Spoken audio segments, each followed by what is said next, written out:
So you want to make a cool slow motion or speed up effect, but you don't know how. In this video, I'm showing you two ways to slow down time in Godot. The first technique is very simple and only one line. The second one is a bit more involved, but allow for more precise control. So let's get started. I've made this simple demo to show how both methods can work on different objects in Godot. I've got a kinematic and rigid body, a timer, some particles, a tween, and an animation player. This should cover all your basic needs. With the first method, it's pretty simple. You call engine.timescale equals some value, like 0.05, and the whole game will run at 0.05x speed. Everything is affected. As you can see, the timer, the particles, the rigid body, and even the delta is smaller. To go back to normal, simply use engine.timescale equals 1. Be careful though, make sure to revert back to 1 before changing scene or reloading a level. Because we're touching directly the engine, a new scene won't reset the timescale. This is the simplest solution, but you have no control on what is being affected. If you only want your player to go slower while the rest of the physics is still running, or you want to keep timers and effects running normally, it's not possible. That's where the second solution is useful. The second method is to directly control the timescale for each object.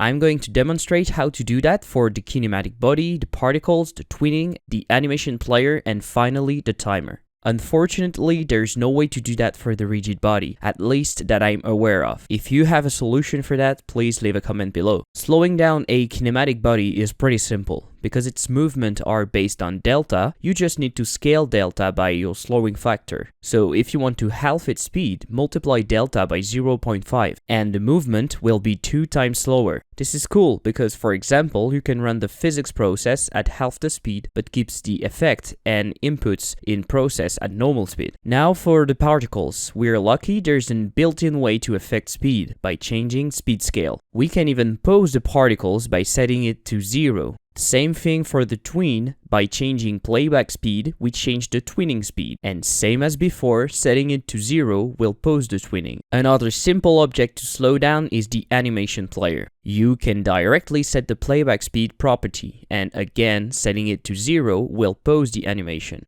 The last object I'll show you is the timer. This one is a bit more complicated, but nothing too hard. There's no built-in playback speed, so we need to scale the time manually. First, we need to scale the remaining time of the timer when the slowdown function is called. For that, we stop the timer and set the wait time to the time that was left, scaled by the slow factor. We scale by 1 divided by slow factor because we want to make the time left bigger when going slower. When going back to normal, we use the old slow factor that we stored to scale back the time left. That's to scale the time left at the time of calling the slowdown function. But we need to change the normal wait time. For that, we are going to scale the wait time when the timer times out. We're doing the same thing but using the variable timer wait time, which is normal wait time of the timer. To display the time always in the range of 0 to 1, I'm scaling the time left by the slow factor. And with that, we successfully slowed down the timer. For rigid body, there's no way that I'm aware of to slow it down. It's because the calculations are made based on the delta value, and as we saw, the delta is not changing in our custom version. Okay, that's all for the video. I hope you find this interesting. If you have suggestions or questions, please feel free to comment down below. As always, the sources are available on my GitHub, link in the description. Thanks for watching. See you later. Bye.